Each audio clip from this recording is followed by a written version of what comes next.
For this first hand, I have Queen 7 on the button. This is a hand that's pretty close between raising and folding readlets.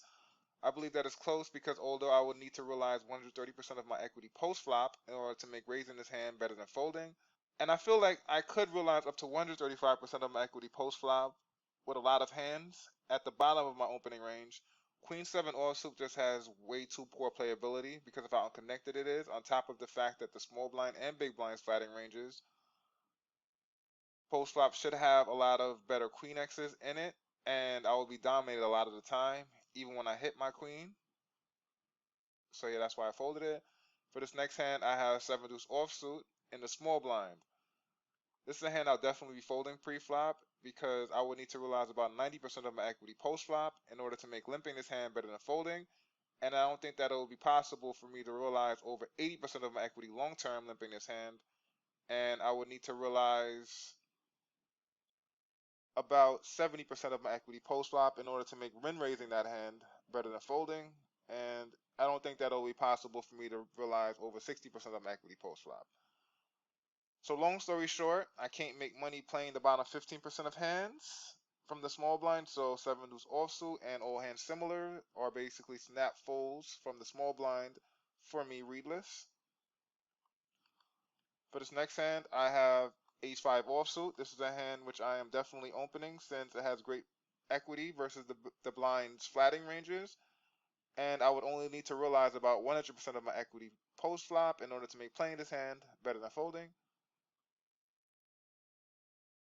When villain 3-bet shoves, this is obviously a snap fold for me pre-flop versus this player since he's only 3-betting about 18% of the time, which happens to be exactly how much I believe the average player in spins is 3-bet shoving from the small blinds. I would call villain's 3-bet shove with ace 10 offsuit plus and ace 10 suited plus deep stacked. This hand, I will definitely be defending my big blind for obvious reasons. I have king queen suited, which is a beautiful hand. And depending on how frequently the button is opening, this is a hand that I could consider not only 3-betting pre-flop as well, but in order for me to even consider doing this, the button would need to be opening a very high frequency. So I'm just going to be just flatting this hand.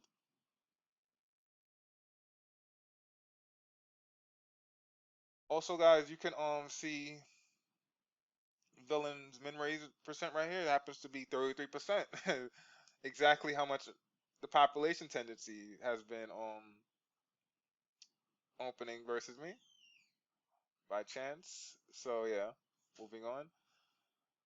On this flop, when I flop a pair of kings, I think that check calling is my best option since villain has a very high c-bet frequency. As you can see here, it's 83%, and his barreling frequency is 100%.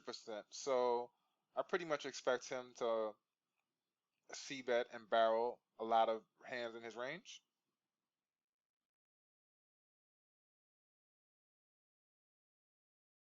If I were playing versus a player who was maybe c-betting the flop and not barreling the turn very often, this would be a spot that I would consider check raising him instead of check calling. When villain checks back the turn, I don't think that he has much king X in his range because I would expect him to basically barrel most of the king X's that are in his range. But the 10 on the river should hit a lot of hands in villain's range, so I think that leading out a decent sizing of maybe 2/3 pot in order to get value from all of his queen 10, jack 10, 9 10, 10 8 suited, etc. All these type of 10x hands that are in his range is by far my best option.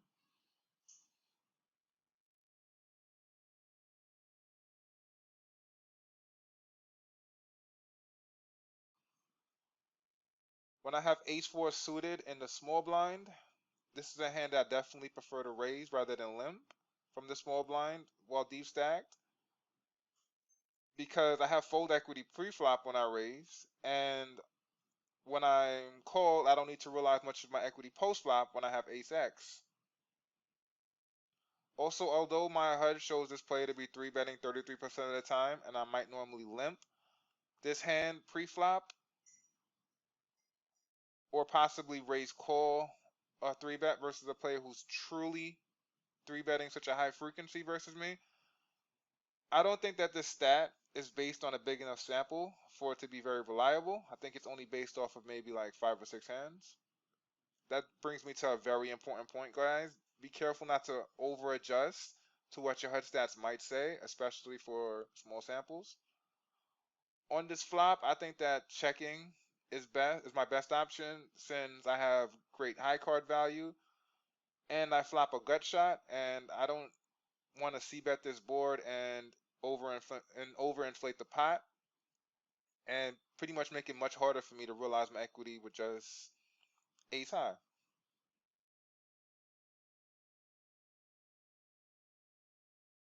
On this turn, I don't expect villain to be checking back his flush draws on this flop, and I don't think that the average player has much 4-6 in their flatting range pre-flop, other than maybe 4-6 suited.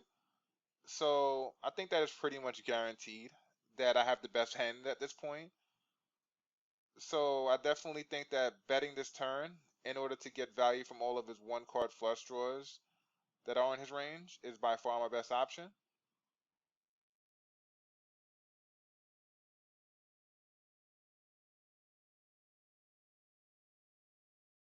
When I have 9-5 offsuit on the button, this hand is just way too weak to play. I would need to realize, like, I think 140% of my equity post flop or some ridiculous amount in order to make playing that hand better than folding. And it's pretty much complete trash since it has barely any connectivity and no high card value at all.